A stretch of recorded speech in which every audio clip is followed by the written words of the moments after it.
နေ့ကတော့ကျွန်တော်ရဲ့မွေးနေ့ဖြစ်ပါတယ်ကျွန်တော်အသက်ဘယ်လောက်ရှိနေဆိုတော့ကျွန်တော်မပြောတော့ပါဘူးကျွန်တော်ရဲ့ Facebook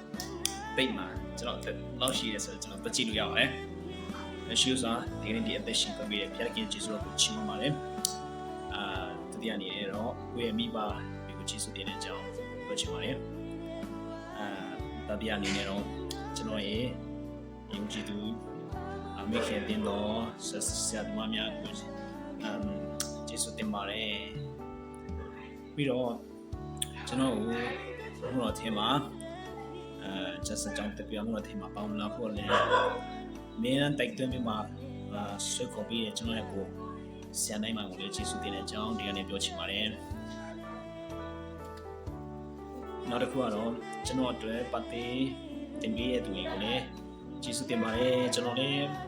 မားလို့ဒီနေ့ရတယ်အပြင်ခီးစင်ရှိရင်မင်းကြီးတွေစီမံခီးစင်ရှိရတဲ့ကြောင့်ကျွန်တော်လည်းမအားတာနဲ့ဘာမှပုံနဲ့မတင်ဖြစ်တဲ့ကြောင့်